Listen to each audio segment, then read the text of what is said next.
We live in an era defined by velocity. The daily commute is a blur of heads angled downward toward screens, racing through transit hubs with an obsession for reaching the next destination as quickly as possible. Look at the volume of visual noise we accept as our baseline.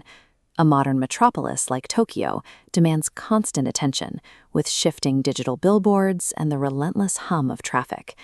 This environment produces a specific archetype: the rushing commuter, a man checking his watch while clutching his stomach, treating the physical world as a series of obstacles blocking his path to the office. Compare that frantic energy to Hirayama, a 60-year-old who makes his living cleaning public restrooms.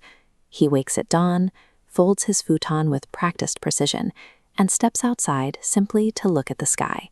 He is a man who exists in the center of Tokyo without being consumed by its pace. His day is a collection of small, deliberate observations. He demonstrates that a sense of calm is not a byproduct of wealth, but a choice to remain focused on the immediate environment.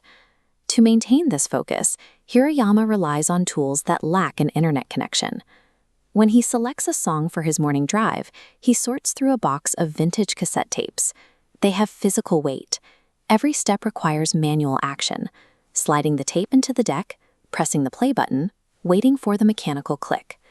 These tactile motions anchor the mind to the current second. As he pulls his utility van into traffic, the warm, hissing static of the animals fills the cabin. He uses this analog audio to dictate his own mental climate, intentionally separating his attention from the noise of the city streets.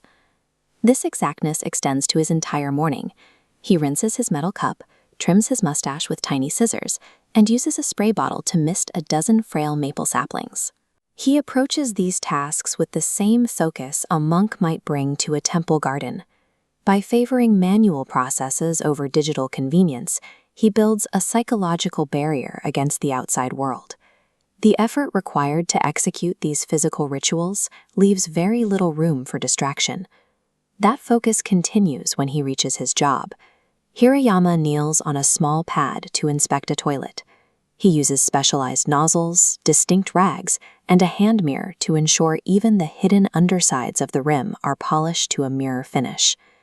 When a worker treats a public facility with the same meticulous care a restorer might give a museum artifact, the ego begins to disappear. When the sole objective is a perfectly clean surface, thoughts of social status or career advancement have no space to take root.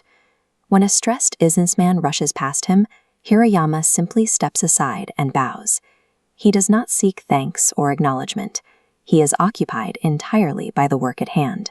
Because he is still and patient, he is the first to notice the Komorebi. This is a Japanese term for sunlight filtering through a canopy of leaves, creating a shifting pattern of shadows on the ground. He watches it, mesmerized by a detail most would walk over without looking. He pulls a small film camera from his pocket and presses the shutter. His rigorous routine serves a single purpose: to ensure he is present and ready to capture a singular, unpredictable moment of beauty before it disappears.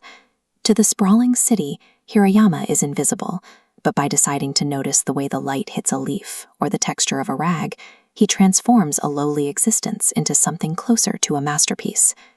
By mid-morning, Shibuya is a chaotic engine.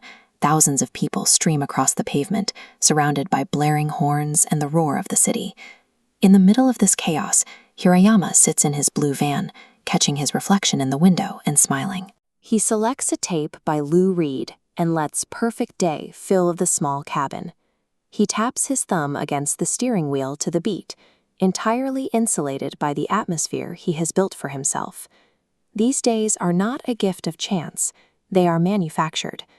Hirayama proves that contentment is determined by where a person decides to place their attention, regardless of the chaos surrounding them.